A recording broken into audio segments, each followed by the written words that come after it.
मेरे प्यारे बच्चों, कैसे हैं आप सब। उम्मीद करता हूं बहुत अच्छे होंगे। कहीं ना कहीं आपका जो है यूजीसी नेट के फॉर्म आउट हो चुके हैं, तो हमारे प्यारे स्टूडेंट्स के माइंड में टेंशन धीरे धीरे बढ़ना शुरू हो गई होगी कि पेपर लगभग 1 महीने के बाद है, हम लोग ऐसा क्या करें जो कम से कम हम पेपर को इसी अटेम्प्ट के अंदर क्रैक कर लें। तो कहीं ना कहीं आज के बाद जो है आप ये चीज ध्यान रखिएगा, चैनल के साथ रेगुलर टच में रहिएगा। हम लोग इसी चीज पे वर्कआउट कर रहे हैं कि कैसे आप जो है इसी अटेम्प्ट में अपने एग्जाम को क्रैक कर ले जाएं। तो उसके लिए टाइम टू टाइम हम वीडियोस आपके लिए लेकर आते रहेंगे जो आपके एग्जाम के लिए बहुत ज्यादा इंपॉर्टेंस रखने वाले हैं। तो सबसे पहले अगर हम बात करें आपके एग्जाम के अंदर, जैसे आपको पता है पेपर 1 2 दोनों ही हैं, तो पेपर 2 आप ऑलरेडी अच्छे से कर रहे होंगे। मैं कोशिश करूंगा यहाँ पे आपको पेपर 1 के बारे में बहुत सारी चीजें बताई जाएं जिससे आपको पेपर क्रैक करने में हेल्प मिल सके। तो आज हम लोग इस वीडियो के अंदर जो है पेपर 1 के सिलेबस के बारे में थोड़ा सा डिस्कशन करेंगे और थोड़ा इंपॉर्टेंट टॉपिक्स के बारे में जानने की कोशिश करेंगे और ये देखेंगे कि कौन सा यूनिट सबसे ज्यादा मार्क्स का आपके एग्जाम के अंदर आ रहा है। तो आप वीडियो को एंड तक देखिएगा क्योंकि ये वीडियो बहुत ज्यादा आपके लिए हेल्पफुल रहने वाला है। मैं एक चीज जरूर आप लोगों को बोलना चाहूंगा, इसके बाद हम कोशिश करेंगे अलग अलग यूनिट की जो पेपर 1 के हैं वीडियोस लेकर आएंगे कि आपके इंपॉर्टेंट मोस्ट इंपॉर्टेंट टॉपिक कौन कौन से हैं। फिर उसके बाद हम कोशिश करेंगे कुछ टॉपिक्स के ऊपर वीडियो लेकर आएंगे जो मोस्ट इंपॉर्टेंट टॉपिक्स हैं, जो पेपर में जाते ही आपके डायरेक्ट क्वेश्चन उनके अटेम्प्ट हो जाएं। तो अब आप चैनल के साथ रेगुलर बेसिस पे टच में बने रहिएगा।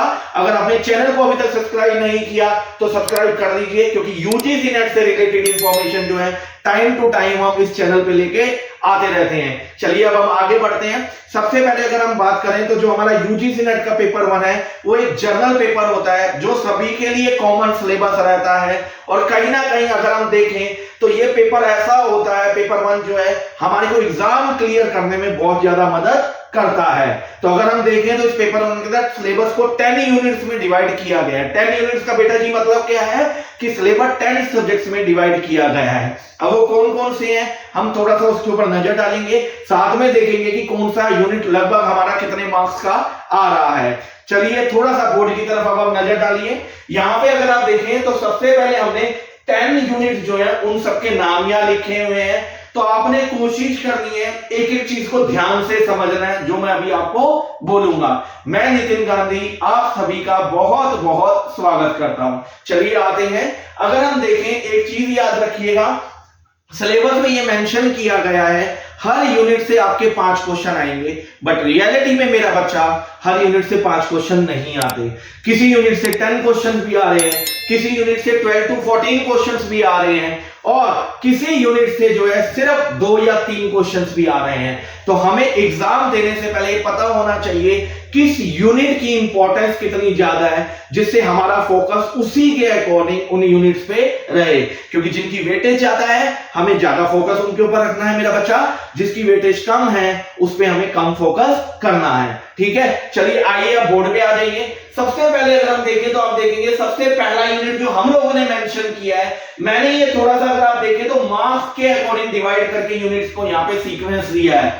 सबसे पहले देखें तो हमारा यूनिट क्या है, रिसर्च एप्टीट्यूड। एक चीज ध्यान रखिएगा, सबसे इंपॉर्टेंट यूनिट है आपका, क्योंकि आपने देखा होगा आपके फॉर्म के अंदर पीएचडी के एंट्रेंस के ऑप्शन को भी जोड़ दिया गया है नेट और जेआरएफ के साथ। तो इसका मतलब क्या है, जब हम पीएचडी करने के लिए जाएंगे तो वहां सबसे ज्यादा इंपॉर्टेंस कौन से सब्जेक्ट की रहने वाली है, रिसर्च एप्टीट्यूड की।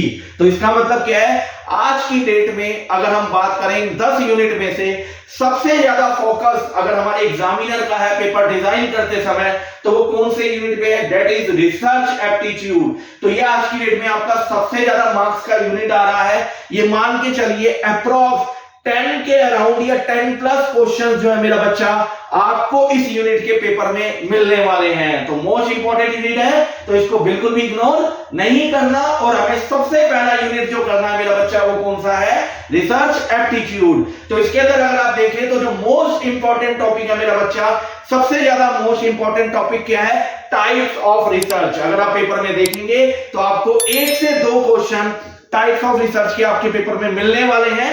रेगुलर बेसिस पे जो क्वेश्चन पूछे जा रहे हैं टाइप्स ऑफ रिसर्च से वो किस टाइप के पूछे जा रहे हैं कि कहीं ना कहीं एक्शन रिसर्च क्या है, या फिर मैनिपुलेशन कौन से रिसर्च में की जाती है, या फिर एक्स पोस्ट फैक्टो रिसर्च क्या है, या फंडामेंटल रिसर्च दूसरे कौन से नाम से जानी जाती है, या क्रॉस सेक्शनल रिसर्च क्या है, लॉन्गिट्यूडनल रिसर्च क्या है। तो ये जितने भी डिफरेंट टाइप ऑफ रिसर्च है, कहीं ना कहीं आपके पेपर में इसका कंफर्म क्वेश्चन पूछा जा रहा है। दूसरा क्वेश्चन अगर आप देखें जो कंफर्म आपके पेपर में आ रहा है, वो आ रहा है प्रोसेस ऑफ रिसर्च में से। तो रिसर्च के प्रोसेस के अंदर से कई बार वो रिसर्च के प्रोसेस के सीक्वेंस का पूछ लेता है कि करेक्ट सीक्वेंस क्या है, या फिर किसी भी स्टेप से रिलेटेड इंफॉर्मेशन आपसे वो पूछ लेता है। अगर हम बात करें कि तीसरा टाइप का क्वेश्चन आपका किस तरीके से आ रहा है, वो आपके ऑब्जेक्टिव ऑफ रिसर्च और कैरेक्टरिस्टिक्स ऑफ रिसर्च से पूछा जा रहा है। फोर्थ टाइप आपका जो पूछा जा रहा है वो हाइपोथेसिस से पूछा जा रहा है, क्योंकि मोस्ट इंपॉर्टेंट टॉपिक है आपका रिसर्च का, जो कहीं ना कहीं जिसके बिना हमारी रिसर्च इनकम्प्लीट है। उसी तरीके से अगर हम बात करें नेक्स्ट टाइप ऑफ क्वेश्चन क्या है, सैंपलिंग का क्वेश्चन आपके पेपर में पूछा जा रहा है। उसी तरीके से अगर हम बात करें तो ये वो टॉपिक्स हैं जिसके अंदर से आपके रिसर्च के क्वेश्चन सबसे ज्यादा पूछे जा रहे हैं और हमारे हॉट टॉपिक आज की डेट में बने हुए हैं। साथ में एथिक्स जो रिसर्च के अंदर है उसको इग्नोर नहीं कीजिएगा, क्योंकि उसके क्वेश्चन भी आपके पेपर में रेगुलर बेसिस पे पूछे जा रहे हैं। तो ये हमारा कौन सा टॉपिक था, रिसर्च एप्टीट्यूड। तो इसको हमें बहुत अच्छे से और बहुत डिटेल में स्टडी करना है, ठीक है मेरे बच्चा। नेक्स्ट अगर हम बात करें तो सबसे ज्यादा क्वेश्चन जो है रिसर्च के बाद अगर पूछे जा रहे हैं तो बेटा की टीचिंग एप्टीट्यूड से पूछे जा रहे हैं। अब आप सोच रहे होंगे इस टॉपिक की इंपॉर्टेंस इतनी क्यों है, फ्यूचर में हम लोग क्या बनने वाले हैं, हम लोग फ्यूचर असिस्टेंट प्रोफेसर हैं। तो इट मींस कि हमें कहीं ना कहीं कॉलेज और यूनिवर्सिटी में बच्चों को टीच करना है। तो अगर हम बच्चों को पढ़ाना चाहते हैं तो टीचिंग एप्टीट्यूड के बारे में हमारे को नॉलेज होनी बहुत जरूरी है। टीचिंग के मेथड्स क्या है, टीचिंग के कैरेक्टरिस्टिक्स क्या है, टीचिंग की इवैल्यूएशन क्या है, या कौन कौन से ऐसे ऑनलाइन प्लेटफॉर्म्स हैं जिनके थ्रू हम टीचिंग कर सकते हैं, जिनकी इंपॉर्टेंस कहीं ना कहीं कोरोना फेज के बाद बहुत ज्यादा बढ़ी है। तो अगर आप देखेंगे टीचिंग एप्टीट्यूड में जो सबसे ज्यादा आपके क्वेश्चंस पूछे जा रहे हैं वो टीचिंग के कैरेक्टरिस्टिक्स से पूछे जा रहे हैं, टीचिंग के मेथड्स के थ्रू पूछे जा रहे हैं, या कहीं ना कहीं अगर हम बात करें आपके जो ऑनलाइन प्लेटफॉर्म्स हैं उनके बारे में क्वेश्चन आपके पेपर में पूछा जा रहा है कि स्वयं क्या है, स्वयं प्रभा क्या है, मूक क्या है। कहीं ना कहीं इससे रिलेटेड क्वेश्चन भी आपके पेपर में पूछे जा रहे हैं। टीचिंग के अंदर इवैल्यूएशन से रिलेटेड भी क्वेश्चन आपके पूछे जा रहे हैं। तो ये सब मेरा बच्चा प्योर हॉट टॉपिक है हमारे एग्जाम के पॉइंट ऑफ व्यू से, जहां से क्वेश्चन सबसे ज्यादा आपके एग्जाम में आ रहे हैं।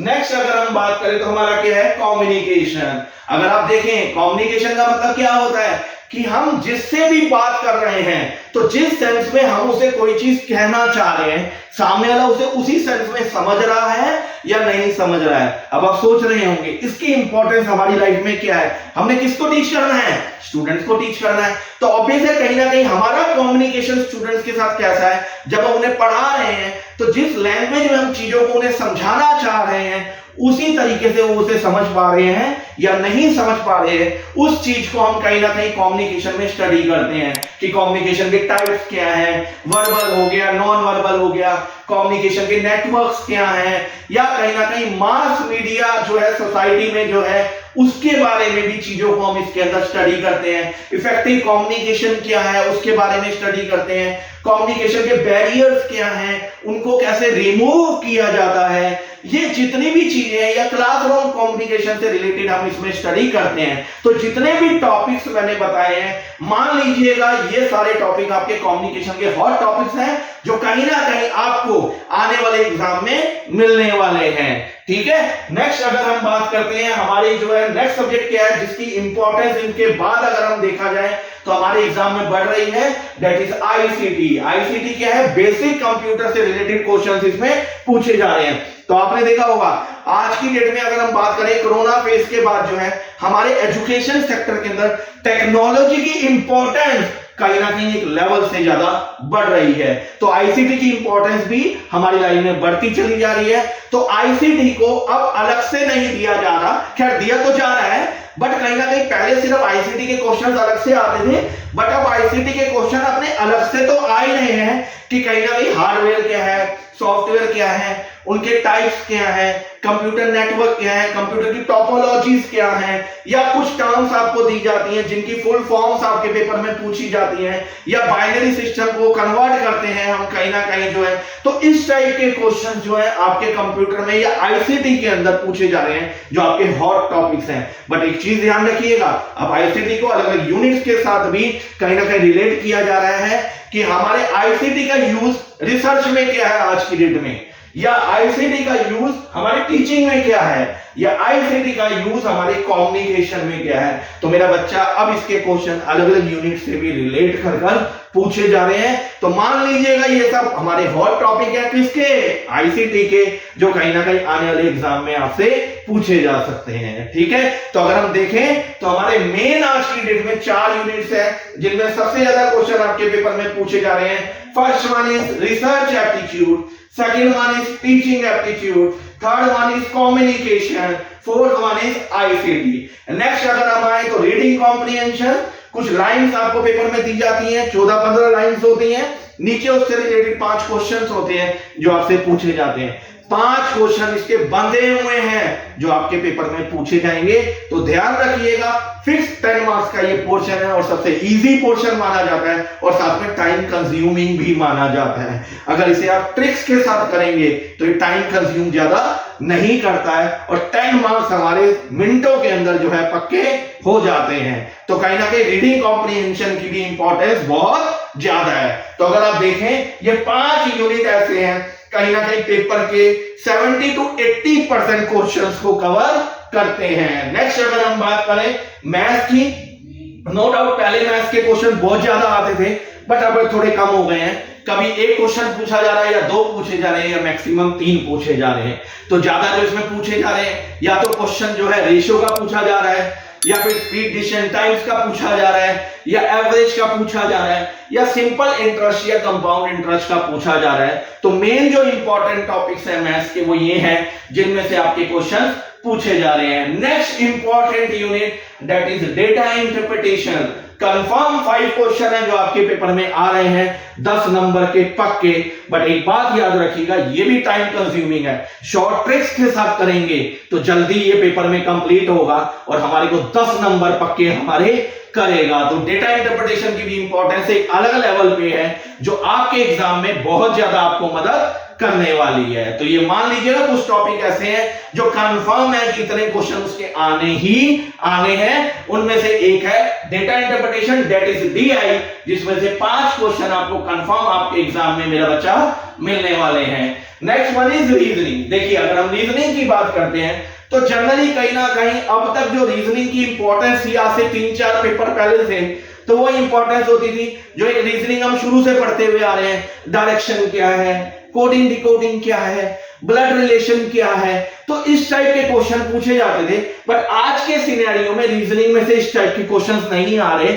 ज्यादा जो क्वेश्चंस आ रहे हैं वो हमारे लॉजिकल रीजनिंग से आ रहे हैं। लॉजिकल रीजनिंग में 2 चीजें हैं जिसे हम स्टडी करते हैं।